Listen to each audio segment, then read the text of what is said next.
अनामिका मध्य प्रदेश से दिल्ली कॉलेज के लिए आई थी और अयान राजस्थान से उसी कॉलेज में पढ़ने आया था। अयान एक सीधा साधा सा लड़का है जो न लड़कियों से ज़्यादा बात करता है और न किसी से ज़्यादा मतलब रखता है।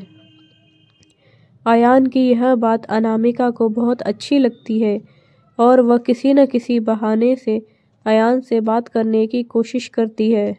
अनामिका दिखने में क्यूट लगती है। कुछ ही समय में अयान और अनामिका की दोस्ती हो जाती है।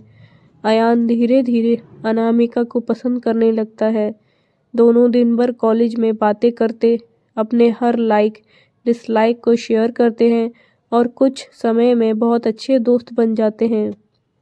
अयान की लाइफ में पहले कभी कोई लड़की आई नहीं थी, जबकि अनामिका के पहले दोस्त थे और वह सबसे बात करती है।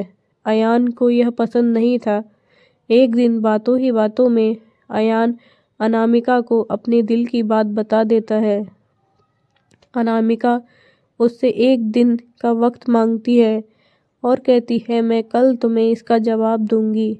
अनामिका सोचती, जब अयान कॉलेज में पढ़ने आया था तब वह सिर्फ पढ़ाई पर ध्यान देता था, पर अब उसका पूरा ध्यान मुझ पर रहता है।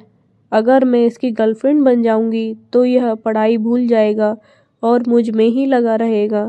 यही सब ख्याल अनामिका के मन में होते हैं और दूसरे दिन अनामिका अयान को मना कर देती है और कहती है, मैं तो तुम्हें बस अपना दोस्त समझती हूँ, इससे ज़्यादा कुछ नहीं। मैं यहाँ पढ़ने आई हूँ और कुछ करने नहीं। तुम चाहो तो मेरे दोस्त रह सकते हो। अयान दोस्ती के लिए मना कर देता है और अनामिका को बहुत समझाता है, लेकिन अनामिका कुछ नहीं सुनती। अयान को यह बात बहुत बुरी लगती है और वह अनामिका से बात करना बंद कर देता है। कुछ दिन कॉलेज भी नहीं आता है। अब अनामिका को भूलकर पूरा ध्यान पढ़ाई में लगाता है और न किसी से ज़्यादा बात करता है और न मतलब रखता है। देखते ही देखते कॉलेज बीत जाता है और सब अलग अलग हो जाते हैं। अयान कॉलेज में टॉप कर जाता है और सबसे पहले नौकरी पा लेता है। 2-3 साल बीत जाते हैं। न अयान को अनामिका का पता रहता है और न अनामिका को अयान का कुछ पता रहता है। अयान अपनी कंपनी छोड़कर एक नई कंपनी में ज्वाइन करता है, जिसमें उसकी पोस्ट पहले से बहुत अच्छी और पगार दुगनी रहती है। अब अयान पहले दिन ऑफिस जाता है तो उसे पता चलता है अनामिका इस ऑफिस में उसकी जूनियर है। वह उस पर बिल्कुल भी ध्यान नहीं देता है और काम में ही लगा रहता है। कुछ दिन ऐसा ही चलता है, पर दोनों एक दूसरे को पहले से जानते थे और एक दिन दोनों को एक प्रोजेक्ट के लिए साथ में बाहर जाना पड़ता है। प्रोजेक्ट के बाद न चाहते हुए भी अयान और अनामिका की बात होने लगती है। अनामिका अयान को समझाती है, आखिर उसने उसको मना क्यों किया था। अयान को अनामिका की बात समझ आ जाती है और दोनों में गहरी दोस्ती फिर से हो जाती है। पूरे ऑफिस में दोनों की दोस्ती के चर्चे होने लगते हैं। अयान सीधा साधा लड़का रहता है, उसको ज़्यादा कुछ समझ में नहीं आता है। अयान कुछ समय बाद अनामिका को डिनर पर ले जाकर फिर से प्यार का इजहार करता है। अनामिका इस बार अयान से मना नहीं करना चाहती, पर उसके पास कोई चारा नहीं है क्योंकि कुछ ही दिनों में उसकी शादी होने वाली है। अनामिका अयान को अपनी शादी की बात बताती है। इस बार अयान का दिल पूरी तरह टूट जाता है। वह बिना कुछ कहे वहाँ से चला जाता है। अनामिका रात में सोचती है कि अयान से अच्छा लड़का मुझे कभी नहीं मिलेगा।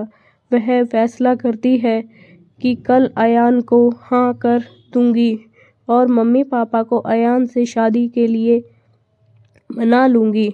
जब दूसरे दिन अनामिका ऑफिस जाती है तो उसको पता चलता है कि अयान ऑफिस छोड़कर चला गया और दोबारा कभी कंपनी में नहीं आएगा।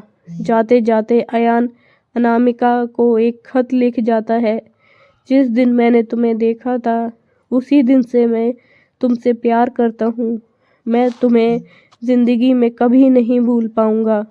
तुम जहाँ भी रहो, जिसके साथ भी रहो, खुश रहो। अब इस जीवन में इस डर के साथ ही जिंदा रहूँगा। मैंने हमेशा तुमसे प्यार किया है और केवल प्यार किया है। तुम मेरी ज़िंदगी में आने वाली पहली और आखिरी लड़की हो। अब ना मेरी ज़िंदगी में कोई आएगा और ना मैं किसी को आने दूँगा। मैं बस अब तुम्हारी यादों में रहूँगा। आज के बाद पूरी ज़िंदगी मैं तुम्हें कभी अपनी शक्ल नहीं दिखाऊँगा। बस भगवान से यही दुआ करता हूँ तुम जहाँ भी रहो खुश रहो, और शादी के लिए बहुत बहुत शुभकामनाएं।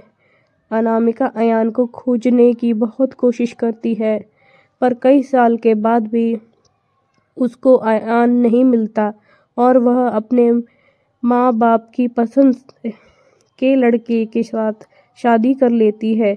इस तरह दोनों हमेशा हमेशा के लिए एक दूसरे से बिछड़ गए और दर्द के साथ अपनी ज़िंदगी व्यतीत करते रहे। फ्रेंड्स, आपको मेरी ये स्टोरी पसंद आई हो तो प्लीज़ लाइक एंड सब्सक्राइब ज़रूर करें। Thank you.